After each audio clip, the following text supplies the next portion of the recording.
What's going on, guys, and welcome back to another episode of Career Mode, episode number 10. And just want to say, if you would like another episode of Career Mode later on tonight, then get this video to 500 likes. 500 likes for another episode of Career Mode.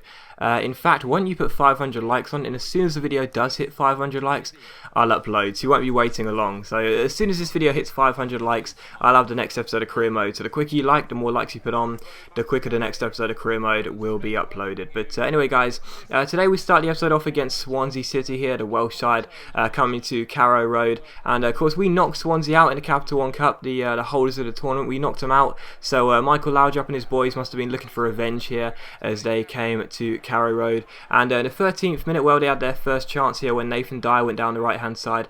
Luke Shaw made the interception, and then this very interesting thing happened. Well, they won a corner at least. Swansea won a corner here, and from that resulting corner, De Guzman swings it in. It's headed away, but it comes to Ashley Williams, and the Swansea skipper tries to take aim. It's blocked, but it comes to Wilfred Boney, and the Ivory Coast forward manages to smash the ball into the bottom corner past John Ruddy, and it was Norwich 0, Swansea 1 with 15 minutes on the clock. But I was fuming on the touchline because the referee and the linesman gave a corner for this, and to be honest, I was fuming because I didn't think it was a corner myself. And the reason being is quite simple. When the ball comes off Boney last, and when it comes off Boney, Luke Shaw goes to make an interception, and when he collects the ball, he pushes it out, not in. So he's not pushing the ball, out for a goal kick. He's pushing it infield. He's pushing it back infield, not out for a goal kick. Yet the referee gives a corner.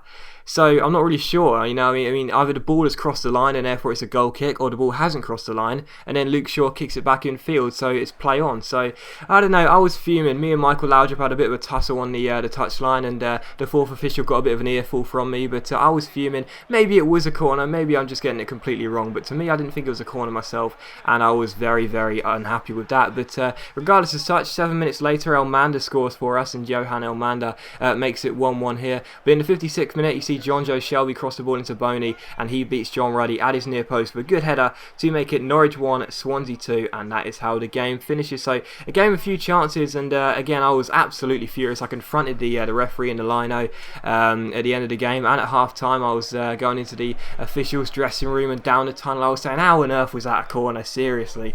But maybe I got it completely wrong, I'm not sure, but to me it didn't seem like a corner. Why don't you comment below, was it a corner or not? Was it a corner or not? Just let me know, corner or no corner. But anyway, guys, yes, straight after that game, we got a message from the chief executive here who told us that we were at risk of losing 6 or 7 players, I think it was, due to contractual reasons. They were running out of their contracts, so we needed to offer some new ones. And one of them was Michael Turner. He's a decent centre-half. He's coming towards the end of his career, but he is 74 rated and has been a bit of a rock for us this season. Teti is another one, and Teti's a very good centre midfielder, 74 rated, and he gets the job done. I think we'll probably look to replace him in January or possibly the summer, but as a squad player, he'd be very good for us to continue with Norwich. And also we had Anthony Pilkington, who again is a bit of a squad player, really doesn't always get in the side, plays in the cup games more often than not, but he's still a very decent squad player to have, so there you go. But we also had a managerial offer once again from a nation. It's Norway, who want us to manage their nation, a Scandinavian side, come to us and say, will you take us, will you manage us nationally? But I was like, I don't know, I'll think about it. I'm thinking about all of these. We've got Czech Republic, Norway, Australia and Austria, and I'm still thinking about all of them, and I'll probably end up managing none of them because they don't really excite me, but there you go. But we take on Sunderland for the following games. We came to Stadium of Light here to take on Sunderland, one of my old FIFA 13 career mode sides, and I was just trying to channel my anger after that disappointment in the last game where we lost 2-1 to Swansea. I was trying to channel my anger and say, hey, just forget about the corner, but use it as motivation to play better in the next game. So we came to the Stadium of Light here, and it was interesting to see that Paolo Di Canio is still managing Sunderland in the game, so he's doing better in the game than he was in real life. So Di Canio's men here trying to stop us from getting back to winning ways after that disappointing loss home to Swansea in the last game. There you go, you see Di Canio still managing his side, doing a little bit better in the game than Paolo. But yeah, we come into this game here at the Stadium of Light, and I was just determined to make sure he wouldn't concede an early goal again. But unfortunately for us, Josie Altidore collects the ball here, nice turn and a wonderful back heel to Stephen Fletcher, and John Ruddy is rooted to the spot as he just watches it ghost into the bottom corner. So Stephen Fletcher gets Sunderland off and underway 16 minutes in, just like in the game against Swansea. We concede early early on. A bit of a disappointing goal to concede there, but 1-0 to Sunderland. But straight from kickoff, I was like, fuck this, I am not losing 2 games in a row. So we get the ball to Townsend, who goes down the right hand side. Townsend with a fake shot here, runs past Jack Cole back here, eventually gets a step over and wins a free kick here. And a few of you have been saying stop saying skin him Towns. That's annoying, that's one of my sayings. But anyway, I'll try not to say it anymore. But Towns does cross the ball in here towards Basong, and Basong with the header puts the ball past Kieran Westwood, and he makes it 1-1 here. So some good running by Townsend. He got past the defender. I won't say how he did it or what he did to the defender, but he got past the defender, won a free kick, crossed the free kick in, and Basong makes it Sunderland 1, Norwich 1. And straight from kick-off here, Sunderland collect the ball. Josie Altidore, the American, gives it to Craig Gardner. Gardner plays the ball out wide to Burt, who ends up losing the ball here. Quick thinking from Nathan Redmond to get to the ball and throw it back in. Plays it to Ricky Van Volswinkel. Plays the ball out wide to Nathan Redmond here, the player that won the throw in, crosses the ball in,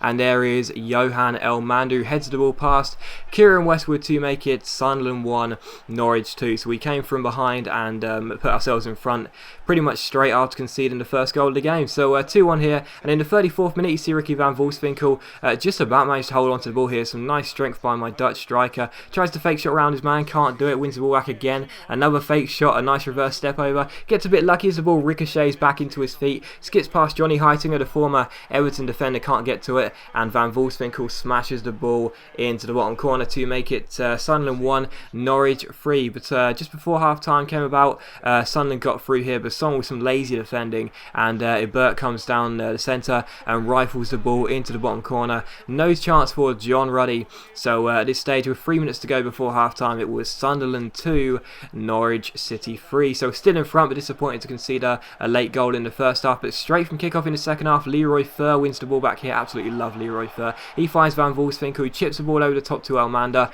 One touch and a great finish underneath the Irish goalkeeper to make it Sunderland 2, Norwich 4. So now a 2-goal cushion for us was restored, and I was feeling very confident. But in the 52nd minute, once again, it's all about the quick thinking of Nathan Redmond. The ball goes out for a throw-in. You see Redmond just barge the Sunderland defender out of the way, runs to take the quick throw-in, launches it forward. Tetty flicks it on. It comes to Ricky Van Volswinkel down the left-hand side here. Good chance for us. He rolls the ball inside to Tetty, who won the header. His shot is well saved, but there is Leroy Fer to smash the ball into the back of the net. Sunderland 2, Norwich 5. Some really quick thinking from Nathan Redmond there, and Leroy Fer gets the goal to make it Sunderland 2, Norwich 5. And we make a double substitution here. Gary Hooper and Bradley Johnson come on for Leroy Fer and Johan Elmander. So Hooper back in the game. I know you guys love it when I play Hooper, so Hooper in the game here. But he sees Josie Altidore come forward, and Basong unfortunately gives away a penalty. At first I thought Altidore just seemed to trip over his own feet and look for that penalty. Basong was in utter disbelief, but the referee did give a penalty, so I couldn't have too many complaints. And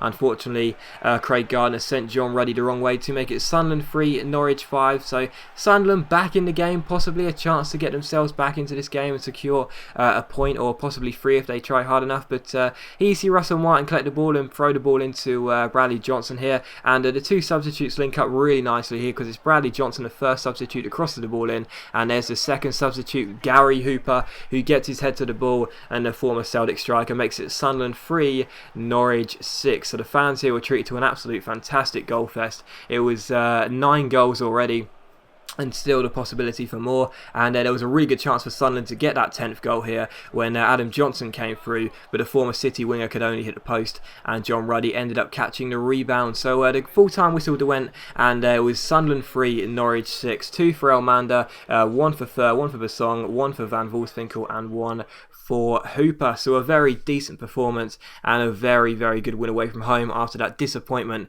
at home against Swansea. So good to get back to winning ways, and that was fantastic news for us. But as always guys, a big thank you for watching today's video. I really hope you enjoyed it. If you have, don't forget to put 500 likes on this video. As soon as we hit 500 likes, the next episode of Career Mode will be going up. So the quicker you like, the more likes you put on, the quicker the next episode will be up. And the last thing you'll see is Tetty decline a contract and Turner accept. So as always guys, thanks for watching. Don't forget 500 likes and the next episode goes up, and I hope to see you for the next episode very soon.